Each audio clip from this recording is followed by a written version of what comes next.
ಬಿಹಾರದ ಕಿಶನ್ಗಂಜ್ ಜಿಲ್ಲೆಯ ಠಾಕೂರ್ಗಂಜ್ ನಿವಾಸಿ 30 ವರ್ಷದ ಮೌಲಾನಾ ತೌಸಿಫ್ ರಜಾ ಮಜಹರಿ ಇವರ ಸಾವು ದೇಶಾದ್ಯಂತ ದೊಡ್ಡ ಚರ್ಚೆಗೆ ಮತ್ತು ಆಕ್ರೋಶಕ್ಕೆ ಕಾರಣವಾಗಿದೆ. ಬರೇಲಿಯಲ್ಲಿ ನಡೆದಂತಹ ಉರೂಸ್ ಕಾರ್ಯಕ್ರಮವನ್ನು ಮುಗಿಸಿ ರೈಲಲ್ಲಿ ಮನೆಗೆ ಹೋಗ್ತಾ ಇದ್ದ ಓರ್ವ ಮದ್ರಸಾ ಶಿಕ್ಷಕ ಹೆಣವಾಗಿದ್ದಾರೆ. ಇದು ಹಲವು ಅನುಮಾನಗಳನ್ನು ಹುಟ್ಟುಹಾಕಿದೆ. ಬರೇಲಿ ರೈಲ್ವೆ ನಿಲ್ದಾಣದ ಸಮೀಪದ ಹಳಿಗಳ ಮೇಲೆ ಮೌಲಾನಾ ತೌಸಿಫ್ ರಜಾ ಇವರ ಮೃತದೇಹ ಪತ್ತೆಯಾಗಿದೆ. ಆದರೆ ಇದು ಕೇವಲ ಒಂದು ಆಕಸ್ಮಿಕ ಅಪಘಾತವಲ್ಲ ಎಂದು ಇವರ ಕುಟುಂಬ ಮತ್ತು ಪ್ರತ್ಯಕ್ಷದರ್ಶಿಗಳು ನೀಡಿರುವಂತಹ ಮಾಹಿತಿ ಹಾಗೂ ಆಡಿಯೋ ರೆಕಾರ್ಡಿಂಗ್ಗಳು ಕೂಗಿ ಹೇಳ್ತಾ ಇದೆ.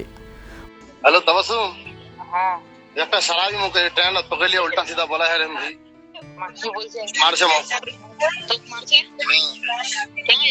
वही ना तो पुलिस फोन करा था साजान पुलिस उस पे ये लोग छने की ट्रेन की तो लोग ला देगी साहब की भैया हेल्प करो तो यार ಮೌಲಾನಾ ತೌಸಿಫ್ ರಜಾ ಇವರು ಸಾಯುವಂತಹ ಕೆಲವೇ ನಿಮಿಷಗಳ ಮೊದಲು ತಮ್ಮ ಪತ್ನಿ ತಬಸ್ಸುಮ್ ಇವರಿಗೆ ಫೋನ್ ಮಾಡಿದರು. ಆ ಕರೆಯಲ್ಲಿ ಇವರ ಧ್ವನಿ ಭಯದಿಂದ ನಡುಗ್ತಾ ಇತ್ತು. ತಬಸ್ಸುಮ್ ಇವರು ನನ್ನನ್ನು ಹಿಡಿದುಕೊಂಡಿದ್ದಾರೆ, ಅವಾಚ್ಯವಾಗಿ ಬೈತಾ ಇದ್ದಾರೆ ಎಂದು ಅವರು ಕಣ್ಣೀರು ಹಾಕ್ತಾ ಹೇಳಿರುವಂತಹ ಆಡಿಯೋ ವೈರಲ್ ಆಗಿದೆ. ಕುಡುಕರ ಗುಂಪೊಂದು ತನ್ನ ಮೇಲೆ ಹಲ್ಲೆ ಮಾಡ್ತಾ ಇದೆ ಮತ್ತು ಬೋಗಿಯಲ್ಲಿದ್ದ ಇತರ ಪ್ರಯಾಣಿಕರು ಇದನ್ನು ನೋಡ್ತಾ ಇದ್ರು. ಯಾರೂ ಸಹಾಯಕ್ಕೆ ಬರ್ತಾ ಇಲ್ಲ ಎಂದು ಅವರು ಅಳಲನ್ನ ತೋಡಿಕೊಂಡಿದ್ರು.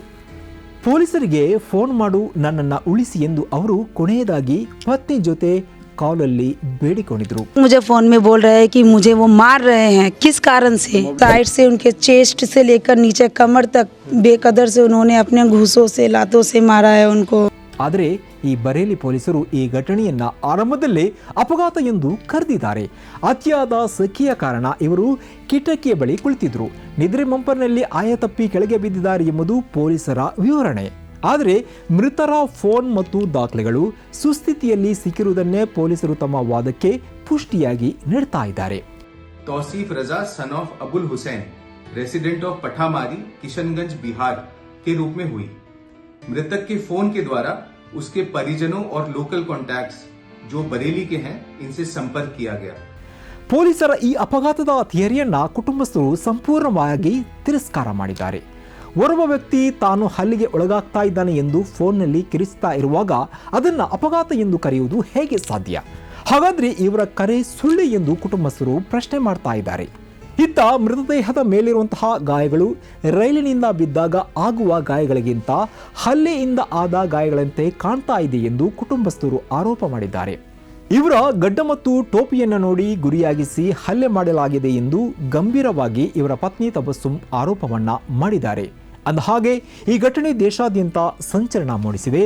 ಸಂಸದರಾದ ಡಾಕ್ಟರ್ ಮೊಹಮ್ಮದ್ ಜಾವೇದ್, ಅಸಾದುದ್ದೀನ್ ಓವೈಸಿ ಮತ್ತು ಭೀಮ್ ಆರ್ಮಿ ಮುಖ್ಯಸ್ಥ ಚಂದ್ರಶೇಖರ್ ಆಜಾದ್ ಇವರು ಕೂಡ ಉನ್ನತ ಮಟ್ಟದ ತನಿಖೆಗೆ ಆಗ್ರಹಿಸಿದ್ದಾರೆ.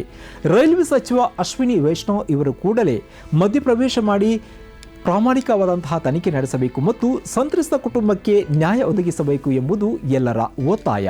ಆದರೆ ಬರೇಲಿ ಪೊಲೀಸರು ಇದನ್ನ ಕೇವಲ ಅಪಘಾತ ಎಂದು ಹೇಳಿ ಕೈ ತೊಳೆದುಕೊಳ್ತಾ ಇದ್ದಾರಾ ಎಂಬ ಅನುಮಾನ ಕಾಡ್ತಾ ಇದೆ. ಸತ್ತವನ ಕೊನೆಯ ಧ್ವನಿ ದಾಖಲೆಯಾಗಿ ಇರುವಾಗ ಅದಕ್ಕಿಂತ ದೊಡ್ಡ ಸಾಕ್ಷಿ ಪೊಲೀಸರಿಗೆ ಇನ್ನೇನು ಬೇಕು? ಈ ದೇಶದ ಪ್ರತಿಯೊಬ್ಬ ನಾಗರಿಕನಿಗೂ ಸಮಾನ ರಕ್ಷಣೆ ಸಿಗಬೇಕಾಗಿದೆ. ಮೌಲಾನಾ ತೌಸಿಫ್ ರಜಾ ಇವರ ಸಾವಿನ ಸತ್ಯ ಆದಷ್ಟು ಬೇಗನೆ ಹೊರಬರಬೇಕಾಗಿದೆ. ಇದುವೇ ಈ ಹೊತ್ತಿನ ವಿಶೇಷ.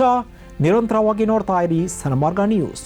ಸುದ್ದಿಗಳ ಸಂತೆಯಲ್ಲಿ ಸತ್ಯದ ಮೊಂಬತ್ತಿ.